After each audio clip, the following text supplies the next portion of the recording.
हाँ, तो देखिए लास्ट टाइम हम लोगों ने जो चैप्टर स्टार्ट किया था पी ब्लॉक एलिमेंट से हम लोगों ने हमारा डिस्कशन स्टार्ट किया था। उसमें बहुत ही बेसिक चीजें हम लोग पढ़ रहे थे, बट अनफॉर्चुनेटली उसके बाद में काफी सारा गैप चला गया। ठीक है, तो जरा सा मैं वापस आप लोगों को समझा देता हूँ कि इस पर्टिकुलर चैप्टर में जो हम लोग को ग्रुप पढ़ने हैं, तो उस ग्रुप के रिगार्ड में जो कुछ बेसिक वाली चीजें पहले मैं आपको वो समझा देता हूँ। ठीक है, तो देखिए चैप्टर का जो नाम है हमारा वो है एलिमेंट ऑफ ग्रुप 16, 17 एंड 18, ये चैप्टर का नाम है। ठीक है, अब इस पर्टिकुलर चैप्टर की खास बात क्या है कि इस पर्टिकुलर चैप्टर में हम लोगों को ये पर्टिकुलर जो ग्रुप है, ग्रुप 17, 16 और 18, इनके एलिमेंट के बारे में जानकारी है। ये जो सारे ग्रुप्स है ये पी ब्लॉक एलिमेंट होते हैं। ठीक है, टोटल पी ब्लॉक एलिमेंट जो होते हैं उसके अंदर टोटल कितने ग्रुप्स होते हैं? 6 ग्रुप्स होते हैं। ठीक है, और वो 6 ग्रुप होते हैं group number 13 to group number 18। Okay, और इसमें से group number 13 to group number 15 ये हम लोगों को स्टैंडर्ड 11th में पढ़ना था। ठीक है, और जो ग्रुप नंबर 16 टू 18 जो है ये हम लोग को स्टैंडर्ड 12th में आया हुआ है। ठीक है, तो सवाल ये उठता है कि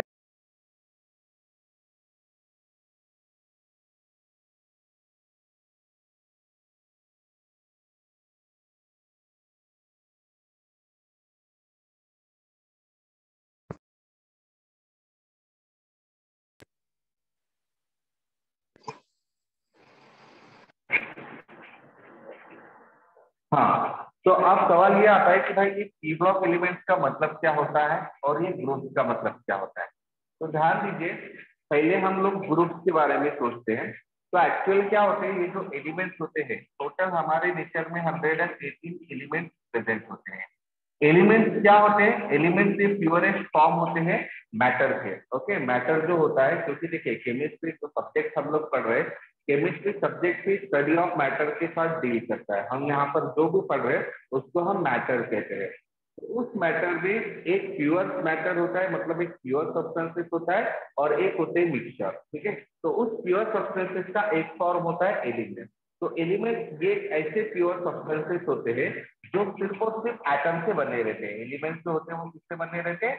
एटम से बने रहते हैं। ठीक है, तो उसमें से कुछ मोनो एटॉमिक स्टेट होते हैं, वो बाद में वो हमारे लिए इम्पोर्टेंट है।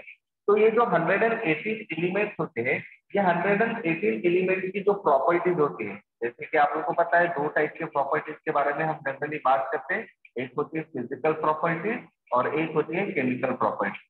तो क्या होती है कि डिफरेंट डिफरेंट एलिमेंट्स की फिजिकल प्रॉपर्टीज और केमिकल प्रॉपर्टीज ये डिफरेंट डिफरेंट होती है। इसके बावजूद इनमें कुछ सिमिलैरिटीज होती है।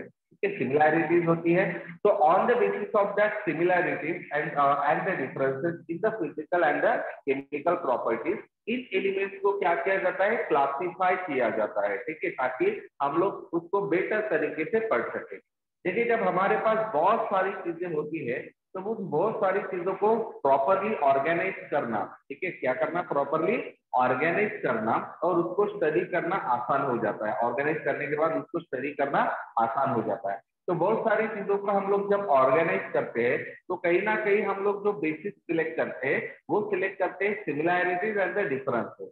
जैसे फॉर एग्जाम्पल, जब हम एक ही क्लासरूम के अंदर की बात करेंगे तो एक ही क्लासरूम के अंदर बहुत सारे स्टूडेंट्स होते हैं। अब इन स्टूडेंट्स को हम कैटेगराइज कर सकते हैं, जैसे एक बेसिस ले लिया सेट। ओके, तो फीमेल वाले अलग, मेल वाले अलग, बराबर है। डन। इसके बेसिस पर हमने क्या किया? क्लासरूम को क्लासिफाई कर लिया, क्लासरूम को क्या कर लिया? ऑर्गेनाइज कर लिया। अब इनके प्रॉपर्टीज को पढ़ना मेरे लिए काफी ज्यादा आसान हो जाएगा।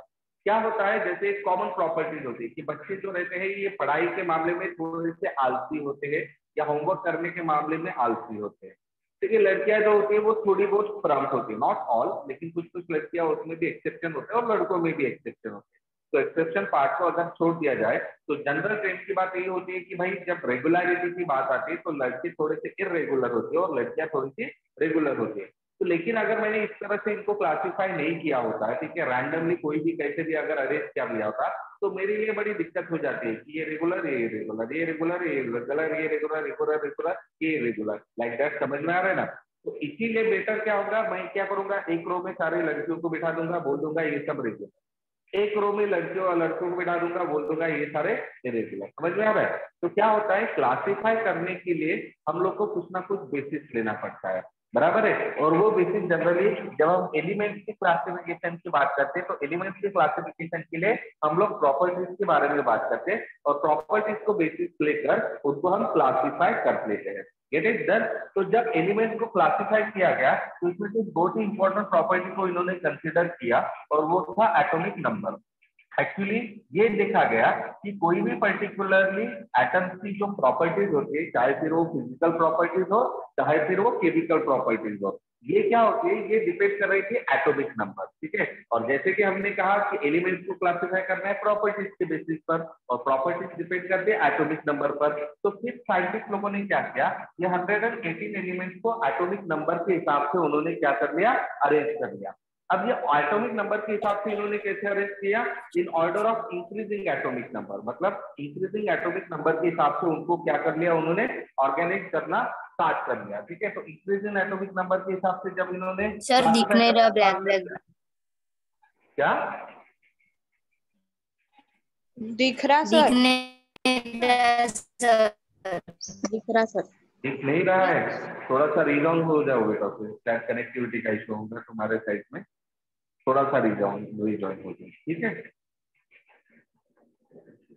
तो जब इन्होंने क्या कर लिया, एलिमेंट को एटॉमिक नंबर के हिसाब से अरेंज करना शुरू कर लिया, तो इन्होंने इंक्रीजिंग एटॉमिक नंबर, मतलब एटॉमिक नंबर जैसे जैसे बढ़ा, उस हिसाब से उन्होंने क्या कर लिया, एलिमेंट को क्लासिफाई करना स्टार्ट कर दिया। ठीक है, और फिर जब इन्होंने सारे एलिमेंट्स को क्लासिफाई कर लिया, तब इन लोगों को ध्यान में ये आ रहा गया कि मैक्सिमम जो एलिमेंट्स थे, ठीक है, उनको फिर क्या कर लिया, उन्होंने देखा कि भाई ये जब उन्होंने पर्टिकुलरली क्या किया, एलिमेंट्स को जब अरेंज किया या क्लासिफाई किया, तो उन्होंने ये देखा कि ये सारे के सारे एलिमेंट्स को क्लासिफाई करने के बाद में एक टेबुलर फॉर्म ले लिया, बराबर है।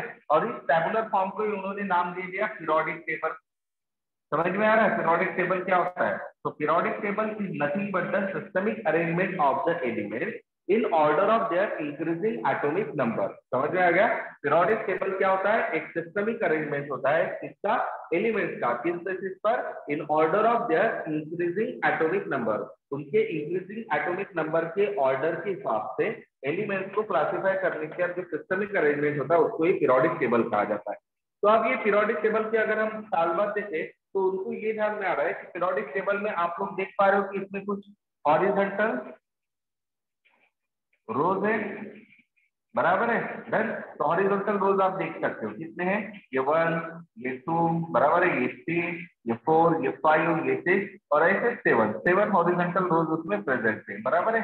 देन और उसके साथ साथ उन्होंने ये भी देखा कि इसमें कुछ वर्टिकल कॉलम भी थे, क्या थे इसके अंदर? वर्टिकल कॉलम्स भी थे, बराबर है। तो ये जो वर्टिकल कॉलम्स थे, ये टोटल कितने थे? 18 कॉलम्स थे, इस तरह से, ये 1, ये 2, ये 3, 4, 5, 6, 7, 8, 9, 10, 11, 12, 13 अप टू 18 ऐसे वर्टिकल कॉलम्स यहाँ पर प्रेजेंट थे, बराबर है।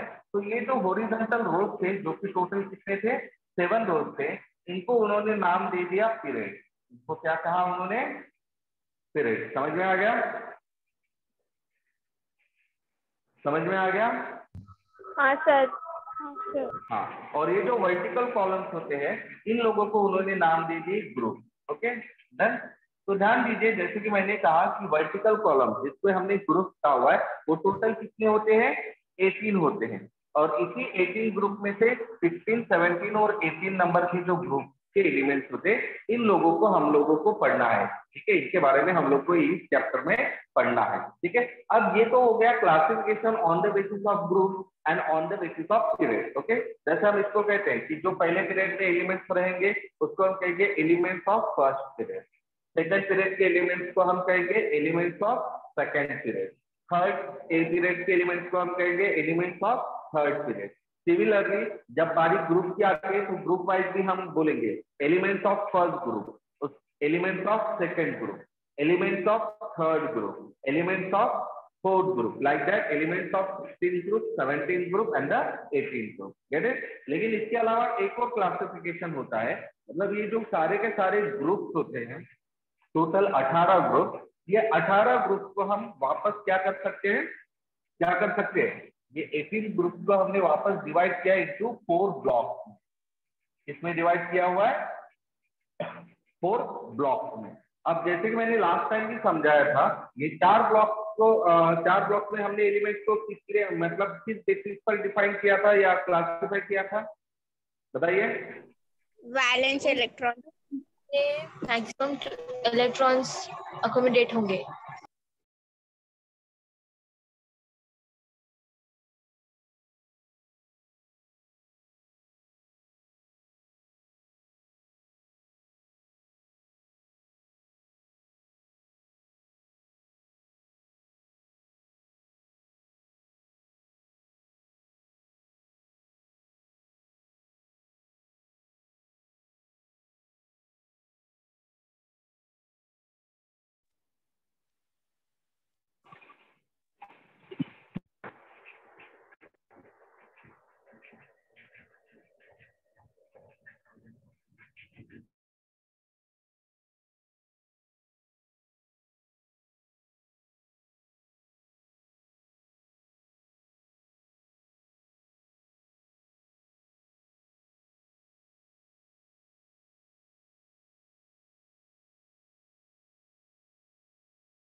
अरे यार, आवाज आ रही है आप लोगों को? हाँ सर। तो जैसे कि मैं बोल रहा था, ये जो टोटल 18 ग्रुप्स होते हैं, इस 18 ग्रुप को हमने 4 ब्लॉक में डिवाइड किया हुआ है। तो बताइए सबसे पहले कि ये 4 ब्लॉक में कौन कौन से ब्लॉक होते हैं, पहले वो बताइए। तो ये 4 ब्लॉक कौन कौन से ब्लॉक होते हैं? S P D S. Okay, अब मुझे बताओ कि इसको ये जो 4 ब्लॉक में हम लोगों ने डिवाइड किया, ये किस बेसिस पर डिवाइड किया हुआ है? यहाँ पे ये बताइए, ये जो एस पी डी और एफ जो है, ये एक्चुअल में क्या है? अरे ये सब एक्चुअल में क्या होते हैं? सब ऑर्बिट होते हैं। ओके, तो हमारे पास सब ऑर्बिट टोटल कितने टाइप के होते हैं? 4 ही होते हैं, एसपीडीएफ, बराबर है। अब नेक्स्ट चीज, अब मुझे बताओ कि हमने ये जो 18 ग्रुप को 4 ब्लॉक में डिवाइड किया है, कितने 4 ब्लॉक थे वो? 4 ब्लॉक कौन से? S block, P block, D block और एफ ब्लॉक। 4 ब्लॉक कौन से होते हैं हमारे पास? S block, P block, D block, F block. F block, बराबर है। अब मुझे बताओ कि ये जो 4 ब्लॉक थे या फिर जो हमने एलिमेंट्स को 18 ग्रुप सेट के एलिमेंट्स को जो 4 ब्लॉक में डिवाइड किया है, ये किस बेसिस पर किया हुआ है? इलेक्ट्रॉन कौन से electron enter in the substance. कौन सा इलेक्ट्रॉन? वैलेंस, बराबर है। तो ये पर्टिकुलरली ब्लॉक में हमने किस बेसिस पर डिवाइड किया है? On the basis of type of sub orbit, on the basis of type of sub orbit in which valence electron enter, जिसमें वैलेंस इलेक्ट्रॉन क्या होता है? एंटर होता है। ठीक है, तो ये वो बेसिस है, ध्यान में रखना। कौन सा बेसिस है होता है वो? कौन सा बेसिस होता है वो? Types of sub orbit in which valence electron, type of sub orbit in which the valence electron enter, ये वो बेसिस होता है। क्लियर है? डन। तो इसका मतलब क्या होता है? इसका मतलब अगर मैंने बोला कि एस ब्लॉक एलिमेंट्स का मतलब क्या होगा, तो क्या होगा फिर एस ब्लॉक एलिमेंट्स का मतलब, बताइए। element whose valence electrons is present in Very good. The element in which the valence electron enters the s suborbit. Okay. Now do tell me, what will be the definition of p block element? the element in which valence Valence electron enters the p suborbit. Okay. Now do tell me what will be the d block element? The element whose The element in which D enters in the D block. The element in which the valence electron enters the d suborbit. And what is the f for f block element? The element whose valence the valence electrons enters the F orbit.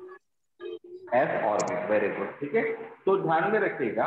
अब next important चीज, ठीक है, कि मैंने कहा कि ये जो 4 ब्लॉक थे, ये 4 ब्लॉक मतलब हमने क्या किया, ये 18 ग्रुप को वापस 4 ब्लॉक में डिवाइड किया हुआ है. तो बताइए ये 18 ग्रुप में से कौन कौन से ग्रुप कौन कौन से ब्लॉक में आते हैं, वो बताइए. ये 18 ग्रुप में कौन कौन से ग्रुप होते हैं? 18 ग्रुप में ग्रुप नंबर 1, 2, 3, 4, 5, 6 से लेकर 18 ग्रुप तक के हमारे पास 18 ग्रुप है. तो ये 4 ब्लॉक में कौन कौन से ग्रुप के अंदर आते हैं वो बताइए. एस ब्लॉक के अंदर कौन कौन से ग्रुप आते हैं? 1 and 2. हाँ, अच्छा, ओके, ठीक है. तो ग्रुप नंबर एस ब्लॉक में कौन से ग्रुप आते हैं? Group number 1 and 2. Okay, done. हाँ, लेटर ऑन बताइए पी ब्लॉक में कौन कौन से ग्रुप्स आते हैं? 13 to 18. Number 13 to 18. ओके, ये सब किसके अंदर आते हैं? पी ब्लॉक एलिमेंट्स के अंदर आ जाते हैं. देन बताइए डी ब्लॉक एलिमेंट में कौन कौन आते हैं? 3 to group number 13. 6 to 12. Okay, done. और आप लोगों के एफ ब्लॉक के अंदर कौन आता है? Only group number 3. Okay, done. तो ये आप लोगों को ध्यान में रखना है, ठीक है, डन. ओके, अब हम हमारा वापस फोकस करते हैं पी ब्लॉक एलिमेंट पर. तो देखिए अभी पी ब्लॉक एलिमेंट को वापस समझने के लिए हम लोग को एक और चीज समझनी पड़ेगी, ठीक है. क्या कि ग्रुप नंबर होता है, ये जो ग्रुप नंबर होता है, ये ग्रुप नंबर किस चीज को इंडिकेट करता है? Group number indicate what? Valency. Valency या valence electron? Valence electron. Group number always indicate the valence electron. Okay, valence electron का मतलब क्या होता है?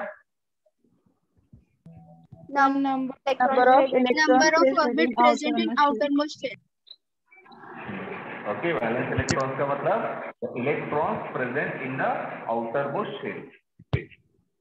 Present in outermost shell. ठीक है, तो outermost shell या outermost orbit में जो इलेक्ट्रॉन प्रेजेंट होते हैं इनको हम क्या कहते हैं? Valence electron. बराबर है, क्लियर है? हाँ, तो चलिए अब नेक्स्ट चीज बताइए. तो अगर मैं यहाँ पर ग्रुप की बात करता हूँ तो ग्रुप नंबर हमारे पास होता है 1 से लेकर पूरे 18 तक. तो बताइए ग्रुप नंबर के हिसाब से आप लोगों को नंबर ऑफ वैलेंस इलेक्ट्रॉन बताना है, ठीक है सर.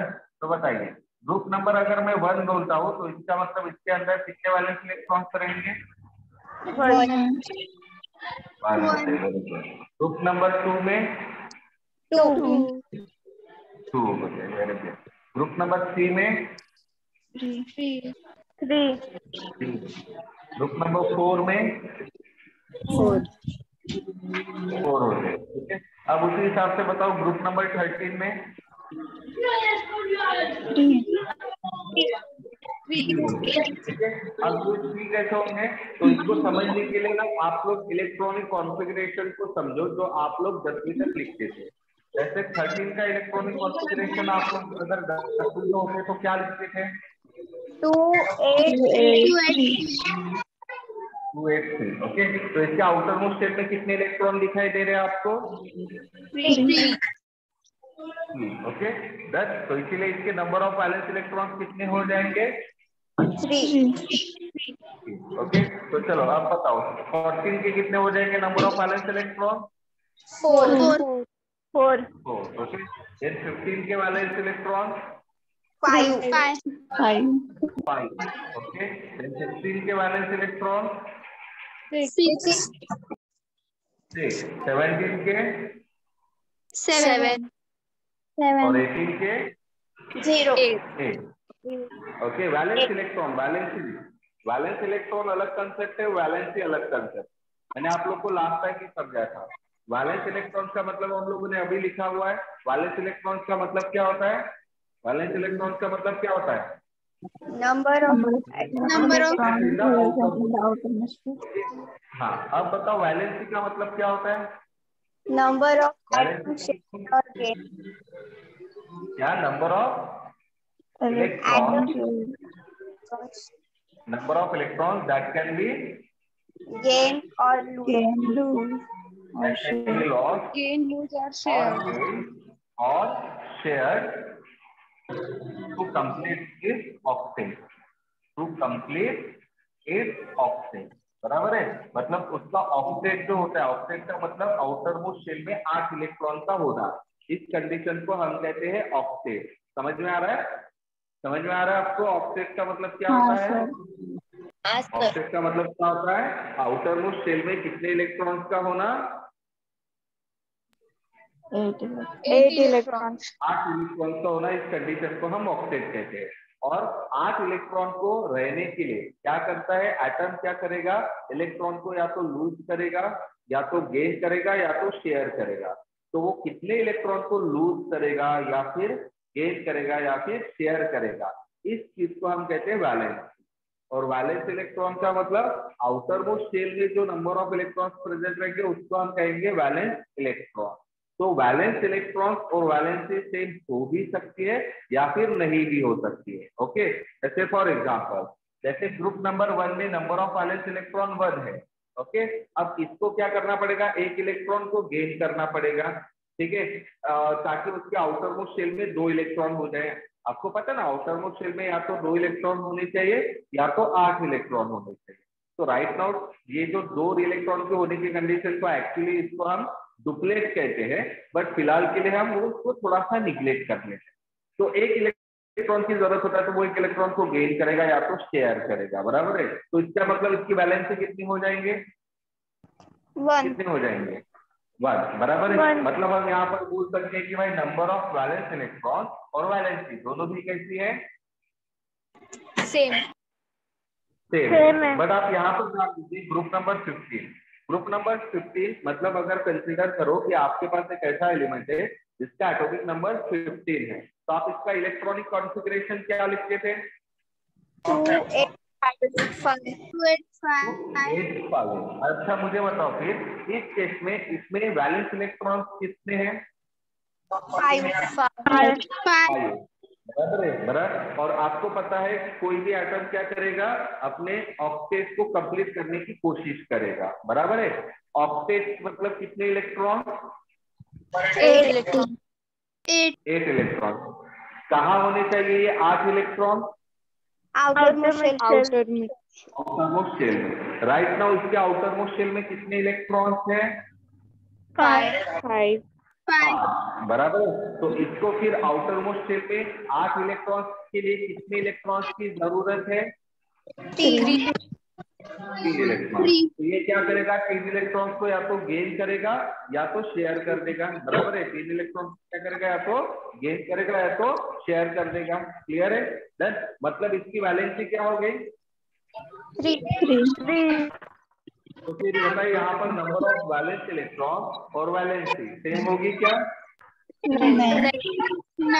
नहीं हो। Got it? तो ये वाली चीज दिमाग में रखिएगा, ठीक है? तो ये चीज क्लियर हो गई आप लोगों को? हाँ सर। अब हम आगे देखते हैं, ठीक है? अब आगे जो हम लोग को देखना है वो होता है इसका क्या? इलेक्ट्रॉनिक कॉन्फ़िगरेशन, जो हमारे लिए इंपॉर्टेंट है। देखिए इलेक्ट्रॉनिक कॉन्फ़िगरेशन जो हम लोगों ने 10th स्टैंडर्ड तक पढ़ा था वो ऑर्बिट लेवल का इलेक्ट्रॉनिक कॉन्फ़िगरेशन था।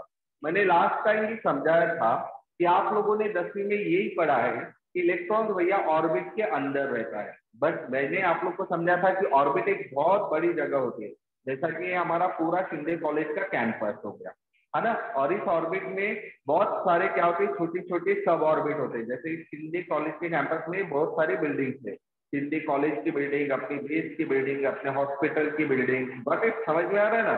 तो ये सब चीजें क्या हो जाती है? सब ऑर्बिट। फिर इस सब ऑर्बिट के अंदर में भी क्या होते हैं? छोटे छोटे ऑर्बिटल्स होते हैं। जैसे हर एक बिल्डिंग के अंदर छोटे छोटे रूम्स होते हैं वैसे। ठीक है। और फिर ये ऑर्बिटल के अंदर में आप लोगों के इलेक्ट्रॉन्स होते हैं, जैसे इस रूम के अंदर आप लोग के होने के चांसेस रहते हैं, राइट। समझ में आ रहा है? जैसे अगर किसी ने भाई मुझे पूछा, आप लोग को पूछा कि प्रशांत तिलक के मिलने के चांसेस सबसे ज्यादा कहाँ होते हैं, तो आप क्या कहेंगे? प्रशांत तिलक के मिलने के सबसे ज्यादा चांसेस ये होंगे कि वो पूरे अपने शिंदे कॉलेज के कैंपस में बेस एकेडमी की बिल्डिंग है, उस बेस एकेडमी की बिल्डिंग में उनका एक ऑफिस है, वहीं पर वो ज्यादातर आप लोग को मिलने के चांसेस, क्लासरूम में मिलने के चांसेस मेरे एज कम्पेयर टू कम रहेंगे, बराबर है, ऑफिस के कंपैरिजन में। उस कॉलेज में तो मिलने के मेरे चांसेस जीरो ही रहेंगे, हॉस्पिटल में भी मिलने के चांसेस लगभग जीरो रहेंगे, मतलब कभी कभी रहे चांसेस वहां पर भी, लेकिन मैक्सिमम प्रोबेबिलिटी क्या रहेगा? ऑफिस, बराबर है। तो यही होता है ऑर्बिटल। तो आप लोग को ये ध्यान में रखना है कि 10वीं तक आप लोगों ने जो इलेक्ट्रॉनिक कॉन्फ़िगरेशन पढ़ा हुआ है वो ऑर्बिट लेवल का इलेक्ट्रॉनिक कॉन्फ़िगरेशन था, बराबर है, जो आप 2, 8, 18 वगैरह वगैरह वगैरह फॉर्म में देखिए। लेकिन अभी हम लोग को ये पता है कि ऑर्बिट जो होता है वो किसमें डिवाइड होता है? सब ऑर्बिट लेवल में डिवाइड होता है। और फिर ये जो सब ऑर्बिट होता है, ये सब ऑर्बिट वापस किसमें डिवाइड होता है? आप लोगों के ऑर्बिटल में डिवाइड होता है, बराबर है, डन। ओके, तो जैसे कि मैंने कहा है ऑर्बिट, ऑर्बिट आप लोग के कितने होते हैं? ऑर्बिट मतलब जो आप लोग को पता है ना, orbit number 1, orbit number 2, orbit number 3, maximum कितने ऑर्बिट होते हैं पता है आपको? कितने? मैक्सिमम नंबर ऑफ ऑर्बिट कितने होते हैं? 7. कितने होते हैं मैक्सिमम नंबर ऑफ ऑर्बिट? ज्यादा से ज्यादा कितने ऑर्बिट प्रेजेंट हो सकते हैं? 8, 7 होते हैं भाई, 7। तो आप लोगों ने देखा ना पीरियोडिक टेबल में, हम लोगों ने जब निकाला था पीरियोडिक टेबल, तो उसके अंदर हॉरिजॉन्टल रोज और वर्टिकल कॉलम थे। हॉरिजॉन्टल रोज को हमने क्या नाम दिया था, याद है? हॉरिजॉन्टल रोज को क्या नाम दिया था? पीरियड, बराबर है। और वर्टिकल कॉलम्स को क्या नाम दिया था हम लोगों ने? ग्रुप, बराबर है। फिर मैंने आपको बताया था टोटल ग्रुप कितने होते हैं? 18।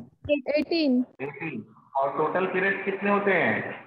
7, 7, बराबर है। तो ये 7 जो होते हैं एक्चुअली नंबर ऑफ ऑर्बिट को रिप्रेजेंट करते हैं। ये किस चीज को रिप्रेजेंट करते हैं? Period. Period represent the number of orbit, got it? समझ में आ रहा है क्या? हाँ सर। ओके। और ग्रुप किस चीज को रिप्रेजेंट करते हैं? Valence electrons. इलेक्ट्रॉन को, बराबर है। तो मैक्सिमम कितने ऑर्बिट हो सकते हैं हमारे पास? 7। 7, 7 काय केलं तुम्ही? हाँ? तो बंधू या पाठवतो म्हणे, तो बंधू हा आला होता, त्याला सांगितलं क्या म्हणतो? सर्व। हाँ, तो ये ऑर्बिट लेवल है। अब ये जैसे कि हम लोग को पता है कि हर ऑर्बिट सब ऑर्बिट में डिवाइड होते हैं। हम लोगों ने ऑलरेडी देखे मैक्सिमम सब ऑर्बिट कितने हो सकते हैं और कौन कौन से हो सकते हैं? 4। 4 हो सकते हैं। मैक्सिमम सब ऑर्बिट 4 हो सकते हैं। और कौन कौन से होते हैं वो 4? S, P, D, F, S, P और D और S। ओके, ये 4 ही सब ऑर्बिट होते हैं, बराबर है। दस। अब हमारे सामने देखता होगा कि जैसा ये पहला ऑर्बिट है, ये पहला ऑर्बिट कितने सब ऑर्बिट में डिवाइड होगा? 1। एक ही सब ऑर्बिट में डिवाइड होगा। अब वो एक सब ऑर्बिट कौन सा होगा? S होगा, P होगा, D होगा या S होगा? S, S होगा, तो ये होगा 1S। अब सेकंड ऑर्बिट बताइए, सेकंड ऑर्बिट कितने सब ऑर्बिट में डिवाइड होगा? 2, 2 सब ऑर्बिट में डिवाइड होगा। तीसरा ऑर्बिट कितने सब ऑर्बिट में डिवाइड होगा? 3, S, चौथा ऑर्बिट कितने सब ऑर्बिट में डिवाइड होगा? 4। 4, 4। दिमाग में रखो, एक ऑर्बिट, ऑर्बिट का नंबर 1 है तो सब ऑर्बिट भी 1 है। सेकंड ऑर्बिट है तो 2 सब ऑर्बिट, थर्ड ऑर्बिट है तो 3 सब ऑर्बिट, 4 ऑर्बिट है तो 4 सब ऑर्बिट, 5 ऑर्बिट है तो 4 सब ऑर्बिट।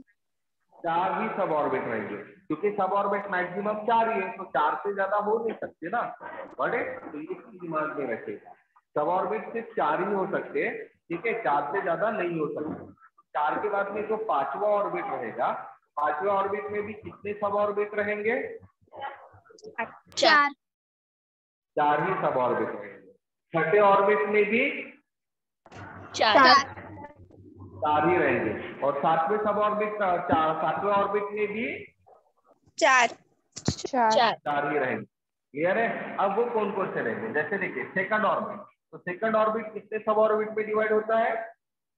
पूर्ण भरोसा 2 2 कौन से रहेंगे? वो 2 2s and 2p 2s 2p के SO2 रहेंगे, राइट? तो हम लिखेंगे 2s, 2s क्यों? क्योंकि सेकंड ऑर्बिट का s सब ऑर्बिट, इसलिए 2 है।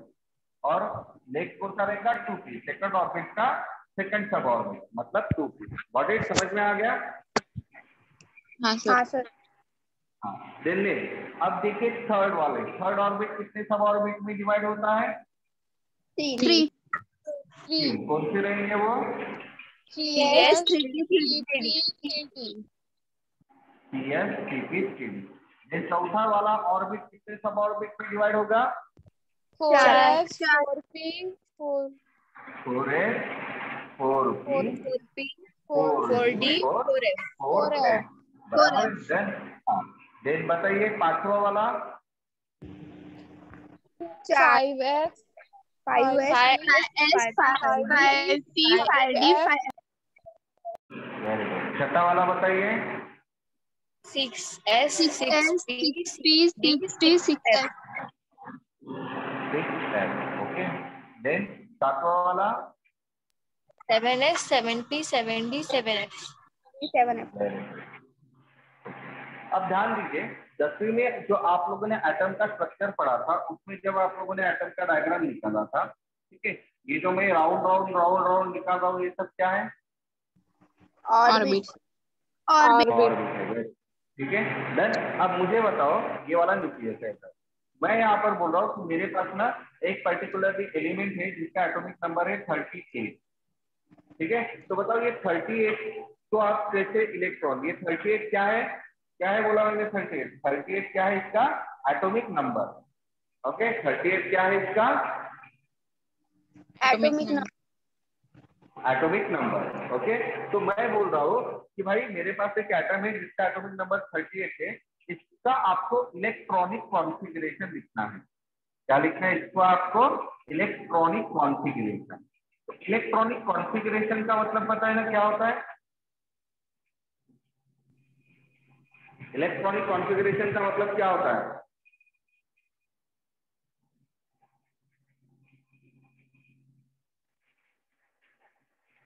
इलेक्ट्रॉनिक कॉन्फ़िगरेशन नहीं पता आपको? बाय इलेक्ट्रॉनिक कॉन्फ़िगरेशन का मतलब होता है इलेक्ट्रॉन का अरेंज करना। ठीक है, ऑर्बिट लेवल पर या फिर सब ऑर्बिट लेवल पर या ऑर्बिटल लेवल पर। ओके, समझ में आ रहा है? क्या करना? इलेक्ट्रॉन का अरेंज करना, इलेक्ट्रॉन को अरेंज करना ऑन ऑर्बिट लेवल या सब ऑर्बिट लेवल या फिर orbital level. Clear? Clear? Yes sir. हाँ, अब देखिए मैंने अगर कहा कि भाई मेरे पास एक एटम है जिसका एटॉमिक नंबर 38 है, तो इसमें आप इलेक्ट्रॉनिक कॉन्फ़िगरेशन कैसे लिखेंगे? इलेक्ट्रॉनिक कॉन्फ़िगरेशन लिखने के लिए आपको सबसे पहले ये पता होना चाहिए कि इस एटम में नंबर ऑफ इलेक्ट्रॉन कितने हैं, क्योंकि मुझे इलेक्ट्रॉन को अरेंज करना है। तो भाई इलेक्ट्रॉन को अगर अरेंज करना है तो मुझे सबसे पहले उसमें इलेक्ट्रॉन कितने हैं ये तो पता होने चाहिए ना। आया ना? हाँ सर हाँ, तो बताइए यहाँ पर नंबर ऑफ इलेक्ट्रॉन कितने होंगे इस एटम में? 38 38। क्यों? नंबर 38 है। क्योंकि एटॉमिक नंबर जितना होगा उतना ही क्या होगा उसके अंदर? Number of electrons number of electrons होगा। तो बताइए फिर नाइट्रोजन के अंदर कितने इलेक्ट्रॉन्स होंगे? 7 होंगे। क्यों? क्योंकि नाइट्रोजन का एटॉमिक नंबर कितना होता है? 7 7 होता है, बराबर है। ऑक्सीजन में कितने इलेक्ट्रॉन्स होते हैं? 8 क्यों? क्योंकि ऑक्सीजन के अंदर कितने इलेक्ट्रॉन्स होते हैं? सॉरी, उसका एटॉमिक नंबर कितना होता है? 8 8 ही होता है। What was that? हाँ, तो बताओ अब ये 38 एटॉमिक नंबर है, इसका इलेक्ट्रॉनिक कॉन्फ़िगरेशन लिखना है। तो बताइए आप कैसे लिखेंगे? 10वीं के लेवल पर बताइएगा, जो 10वीं तक पढ़ा था उसके हिसाब से बताइए कैसे लिखेंगे आप? 8 8 2 8 18 या 2 8 18 लिखेंगे? 2 8 8 8 8 लिखेंगे? 38 है ना? 2 8 8 18 ऐसा लिखेंगे या 18 8 लिखेंगे? नहीं सर 2 8 8 2 8 8 लिखेंगे। 8 8 2 8 18 8 ना?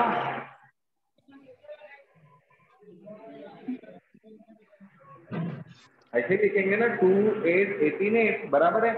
तो आप लोगों ने इसको कैसे लिखा? जैसे पहले वाले ऑर्बिट में आप लोगों ने क्या डाला? 2 इलेक्ट्रॉन डाला। मुझे बताओ पहले ऑर्बिट में 2 क्यों नहीं डाला? मैक्सिमम इलेक्ट्रॉन आपने क्यों नहीं डाले? 4 5 6 7 ऐसे क्यों नहीं डाले? डाल सकते क्या हम लोग? नहीं डाल सकते।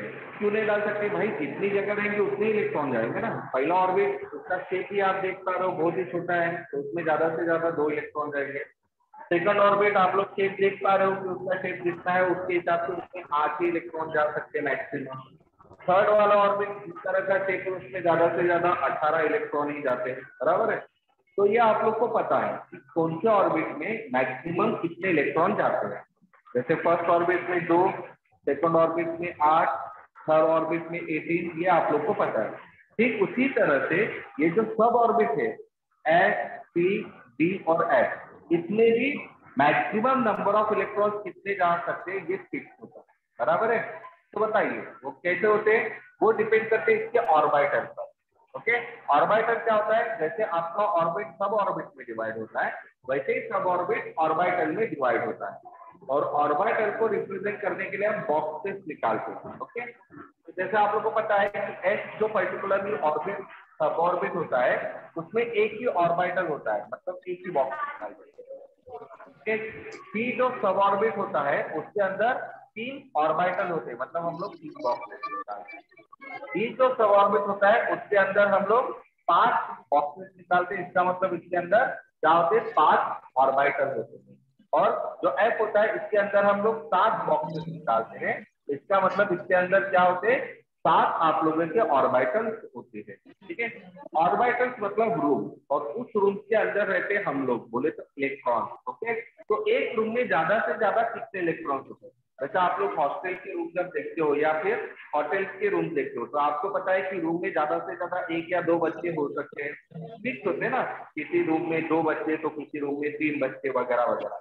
तो उसी तरह से ये जो पर्टिकुलरली रूम है इसमें नंबर ऑफ बच्चे बोले तो इलेक्ट्रॉन कितने हो सकते हैं वो भी फिक्स होते हैं। ज्यादा से ज्यादा 2 इलेक्ट्रॉन। कितने इलेक्ट्रॉन हो सकते हैं? ज्यादा से ज्यादा 2 इलेक्ट्रॉन, ध्यान में रखना। ठीक है, तो एस में ज्यादा से ज्यादा 2 इलेक्ट्रॉन जाएंगे, इसका मतलब एस सब ऑर्बिट में मैक्सिमम कितने इलेक्ट्रॉन जाएंगे? 2 इलेक्ट्रॉन, बराबर है। अब पी में जैसे 3 रूम है, हर एक रूम में या ऑर्बिटल में 2 इलेक्ट्रॉन, तो टोटल इलेक्ट्रॉन कितने जा सकते हैं? 6 डी के बारे में बात करें तो डी में हमारे पास 5